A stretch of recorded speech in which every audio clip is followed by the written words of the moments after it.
السلام علیکم ناظرین، الیکشن کے بعد ملک جن حالات سے گزر رہا ہے، ان حالات کو درست طریقے سے سمجھنے کے لیے ضروری ہے کہ ہم سب سے پہلے اس بات کا جائزہ لیں کہ پی ڈی ایم تحریک کیسے چلی، کون سی پارٹیاں اس میں شامل تھیں، قائدین کون کون تھے، اور آخر انہوں نے حکومت کیسے بنائی، اور وہ حکومت عرصہ مکمل ہو جانے کے بعد الیکشن کیسے ہوئے، ان کا ہلکا سا ایک جائزہ لیتے ہیں آج کے پروگرام میں۔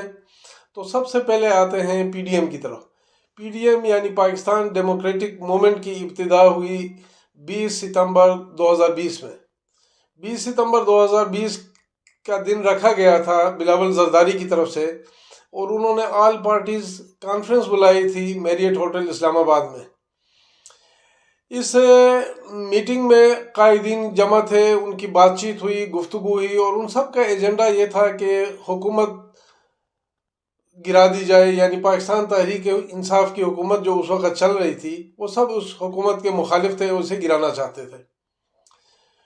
تو اس میٹنگ سے 20 ستمبر کی اس میٹنگ سے جناب نواز شریف صاحب نے ویڈیو کال میں خطاب کیا، آصف علی زرداری صاحب نے ویڈیو کال میں خطاب کیا، باقی قائدین وہاں پر موجود تھے۔ تو مشورے کے بعد ایک کابینہ تشکیل دی گئی، اور پی ڈی ایم کے صدر مقرر ہوئے مولانا فضل الرحمان۔ جمعیت علماء اسلام کے امیر مولانا فضل الرحمان پی ڈی ایم کے صدر مقرر ہوئے، اور پی ڈی ایم کے سینئر نائب صدر آفتاب شیرپاؤ صاحب بنے، اور بلوچستان کی ملی عوامی پارٹی کے سربراہ محمود خان اچکزئی نائب صدر بنے۔ شاہد خاقان عباسی صاحب سیکرٹری جنرل تھے اس کے، اور پی ڈی ایم کے اسپوکسمین کے طور پر چناؤ ہوا حافظ حمداللہ صاحب کا، جو جمعیت علماء اسلام کے ممبر تھے۔ تو اس طریقے سے اس پارٹی نے کام شروع کیا انڈر دی کمانڈ آف مولانا فضل الرحمان۔ اب اس پارٹی کے بانی اراکین کون تھے؟ اس کے بانی اراکین 3 تھے۔ پاکستان مسلم لیگ نون کے نواز شریف صاحب، پاکستان پیپلز پارٹی کے آصف علی زرداری صاحب، اور جمعیت علماء اسلام کے مولانا فضل الرحمان صاحب۔ ان تینوں نے باہمی مشورے سے پی ڈی ایم کی تشکیل دی، اور پی ڈی ایم کا جو سٹرکچر بنا وہ میں نے آپ سے ذکر کیا ہے، اس طرح کا پی ڈی ایم کا سٹرکچر بنا۔ اب اس پی ڈی ایم میں تقریباً 13 جماعتیں شامل تھیں، کیونکہ ان سب کو پاکستان تحریک انصاف کی حکومت سے ان سب کے گلے شکوے تھے۔ تو ان 13 جماعتوں میں سے پاکستان مسلم لیگ نون نواز شریف صاحب کی party, Pakistan Muslim League Q Chaudhry Shujaat صاحب والی party, Pakistan Peoples Party Zardari صاحب کی، اور نئی ایک جماعت بن گئی تھی آئی پی پی استحکام پاکستان پارٹی جہانگیر ترین صاحب کی۔ یعنی ان جہانگیر ترین صاحب کے ساتھ تقریباً 20-25 وہ اراکین نے قومی اسمبلی شامل ہو چکے تھے، جو تقریباً پاکستان تحریک انصاف سے بغاوت کر چکے تھے، یعنی تھے وہ پاکستان تحریک انصاف کے ممبران، مگر الگ گروپ ان کا بن چکا تھا جس کا نام رکھا گیا تھا آئی پی پی استحکام پاکستان پارٹی۔ تو ان پارٹیوں کے علاوہ جمعیت علماء اسلام مولانا فضل الرحمان صاحب کی پارٹی، جمعیت علماء پاکستان اویس نورانی صاحب کی پارٹی، بلوچستان کی پارٹیوں میں سے جے ڈبلیو پی جمہوری وطن پارٹی اکبر بگٹی صاحب کی، جسے شاہ زین بگٹی لیڈ کر رہے تھے، پھر بلوچستان ملی عوامی پارٹی محمود اچکزئی صاحب کی، پھر بلوچستان نیشنل پارٹی اختر مینگل صاحب کی، اور عوامی نیشنل پارٹی کے پی کے کی، اور آفتاب شیرپاؤ صاحب کی پارٹی۔ اس طرح مل ملا کے یہ 11 پارٹیاں تھیں جنہوں نے یہ پی ڈی ایم بنانے میں حصہ لیا۔ جب ان پارٹیوں نے حکومت کے خلاف vote of no confidence launch کیا، پھر جب حکومت گرائی گئی اور نئی حکومت جب بنی، تو جس طرح سب کو پتہ ہے کہ شہباز شریف صاحب اس کے وزیر اعظم بنے، تو شہباز شریف صاحب نے جو کابینہ بنائی تھی، ہلکا سا اس کا بھی میں آپ سے ذکر کرتا ہوں۔ اس کابینہ میں تقریباً 42 وزراء شامل تھے۔ اس میں وفاقی وزراء کے علاوہ کچھ مشیر بھی تھے جن کو بھی وزراء کا درجہ حاصل تھا، تو مل ملا کے یہ 22 بنتے تھے۔ ان کی تفصیل بتانے سے پہلے یہ جاننا ضروری ہے کہ پی ڈی ایم کا ایجنڈا کیا تھا۔ تو پی ڈی ایم کا مین ایجنڈا تقریباً یہ تھا کہ ملک میں مہنگائی ہے جی، مہنگائی ہو گئی ہے، مالیاتی بحران ہے، تو اس حکومت کو گرائیں گے تو چیزیں سستی ہو جائیں گی، لوگوں کے لیے آسانی ہو جائے گی اور ملک معاشی بحران سے نکل آئے گا۔ لیکن تجزیہ نگاروں کے مطابق اس تحریک کے دو بڑے نقطے تھے۔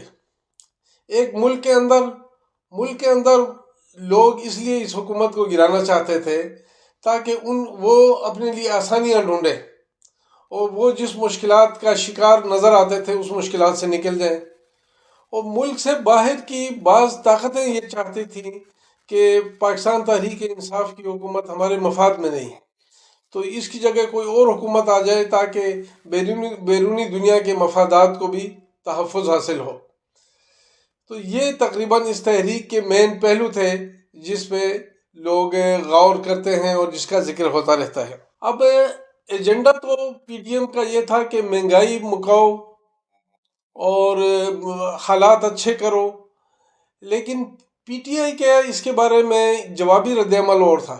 پی ٹی آئی کے قائدین کا یہ کہنا تھا کہ یہ ہم سے ملک کے اندر کی جو پارٹیاں ہیں جنہوں نے پی ڈی ایم بنائی، یہ ہم سے این آر او چاہتے ہیں۔ این آر او کا مطلب ہے کہ نیشنل ریکنسائلیشن آرڈیننس۔ نیشنل ریکنسائلیشن آرڈیننس کا اردو ترجمہ اگر بنتا ہے قومی مفاہمت کا فرمان۔ اس کا مطلب یہ ہے کہ جی اگر ہم سے کوئی غلطی ہوئی ہے، کوئی کھایا پیا ہے تو وہ ہمیں معاف کر دیں اور تھوڑا بہت جو ہم آپ کو دے سکتے ہیں وہ آپ قبول کر لیں۔ لیکن یہ N R O Tehreek Insaf کے جو چیئرمین عمران خان صاحب یہی کہتے رہے کہ ہم کسی کو این آر او نہیں دیں گے، جبکہ میڈیا کے سامنے جو بڑی پارٹیاں ہیں نون لیگ اور پیپلز پارٹی یہ کہتے رہے کہ ہم نے تو این آر او مانگا ہی نہیں ہے۔ حالانکہ باہر جو ڈسکشن ہوتی تھی سوشل میڈیا پہ وہ یہی تھی کہ یہ این آر او چاہتے ہیں اور بیرونی دنیا اس لیے حکومت گرانا چاہتی ہے کہ جی ان کو اپنے مفادات درست سمت میں چلتے نظر نہیں آتے۔ جن میں سے لیٹسٹ وہ انٹرویو تھا عمران خان کا جس میں انہوں نے ایبسلیوٹلی ناٹ کہا تھا، یعنی ان سے جب صحافی نے پوچھا کہ امریکنز جب افغانستان سے نکل جائیں گے تو کیا آپ سی آئی اے والوں کو اجازت دیں گے کہ وہ یہاں سے وہاں آپریٹ کر سکیں؟ تو آپ نے کہا تھا کہ جی ایبسلیوٹلی ناٹ۔ تو اس طرح بہرحال حکومت ان کی بنی اور یہ حکومت چلی تقریباً 16 مہینے۔ اس 16 مہینے میں کے دوران جس طرح میں نے ذکر کیا ہے کہ 42 ان کی وزارتیں تھیں۔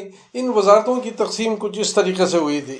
نون لیگ کے پاس 17 وزارتیں تھیں، اس میں پیپلز پارٹی کے پاس 13 وزارتیں تھیں، جمعیت علماء اسلام یعنی مولانا فضل الرحمان صاحب کی پارٹی کے پاس 4 وزارتیں تھیں، ایم کیو ایم کے پاس 2 وزارتیں تھیں، جمہوری وطن پارٹی بلوچستان کی شاہ زین بگٹی صاحب کے پاس 1 وزارت تھی اور بلوچستان عوامی پارٹی کے پاس 1 وزارت تھی۔ پاکستان مسلم لیگ کیو کے پاس چودھری صاحب والی پارٹی کے پاس 2 وزارتیں تھیں۔ تو انہوں نے اپنا 1.5 سال پورا کیا، 16 مہینے پورے کیے، وہ تفصیلی بحث کی اس پہ ضرورت نہیں، وہ سب جانتے ہیں۔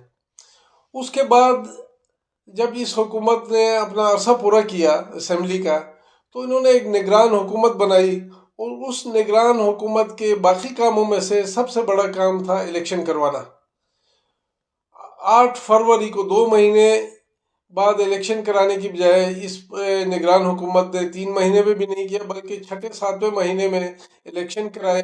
8 فروری کو الیکشن ہوئے تو پھر اس کے رزلٹ آنے میں دیر لگی۔ بہرحال جو رزلٹ آئے وہ رزلٹ کچھ اس قسم کے آئے کہ پاکستان پیپلز پارٹی کو 54 نیشنل اسمبلی کی سیٹیں ملی اور پاکستان مسلم لیگ نون کو 75، پی ٹی آئی کو 93 اور باقی پارٹیوں کو 42 سیٹیں ملی۔ تو اس کے بعد اب 6 جماعتوں کا ایک اتحاد بن چکا ہے جو نیشنل اسمبلی میں قومی حکومت بنانے کی کوشش کر رہے ہیں نون لیگ کی قیادت میں۔ نون لیگ نے شہباز شریف صاحب کو دوبارہ نامزد کیا ہے وزارت عظمیٰ کے لیے وہ 6 پارٹیاں ان کے ساتھ شامل ہیں، جس میں پاکستان پیپلز پارٹی ہے، PMLQ ہے، اور اس کے بعد بلوچستان کی 2 پارٹیاں ہیں، لیکن ابھی تک وہ اس پوزیشن میں نہیں آ سکے ہیں کہ حکومت بنا سکیں۔ اب PDM کے جو سربراہ تھے، جمعیت علماء اسلام کے امیر مولانا فضل الرحمان، اور بلوچستان کی باقی پارٹیاں جو PDM میں شامل ہیں، وہ سب ان سے ناراض ہو گئی ہیں۔ اب ان ناراض پارٹیوں میں مین کردار جمعیت علماء اسلام کا ہے، جس انداز میں فضل الرحمان صاحب تقریریں کرتے پھر رہے ہیں، اور آج جو سندھ کے ان کے امیر ہیں جمعیت علماء اسلام کے، اس نے جس انداز میں تقریریں کی ہیں، اس میں اس نے پاکستان آرمی کے chief of army staff, corps commander اور DGI کو بھی نہیں چھوڑا۔ تو اب یہ ساری باتیں جو فضل الرحمان صاحب کی تقریروں سے پتہ چلتا ہے کہ حکومت گرا کے انہوں نے غلطی کی۔ بھئی اگر حکومت گرانا غلط تھا تو آپ نے غلط کام میں حصہ کیوں لیا؟ یہ سوال بنتا ہے۔ اور بلوچستان کی پارٹیاں جس خفگی کا مظاہرہ کر رہی ہیں کہ ہمارے ووٹ چھینے گئے ہیں، ہمارا مینڈیٹ، عوامی مینڈیٹ ہم سے چھینا گیا ہے، ان سے بھی پھر عوام کا یہی کوسچن بنتا ہے کہ اگر یہ لوگ غلط تھے تو آپ لوگ کیوں ان کے ساتھ شامل ہوئے؟ کیوں آپ لوگوں نے ایک ایسی حکومت گرا دی جس کے خلاف کوئی خاص اور کوئی بات بنتی نہیں تھی؟ اور تیسری بات اس میں یہ بنتی ہے کہ اگر آپ نے مہنگائی کی وجہ سے حکومت گرائی تھی تو کیا آپ لوگوں نے مہنگائی کو کنٹرول کیا؟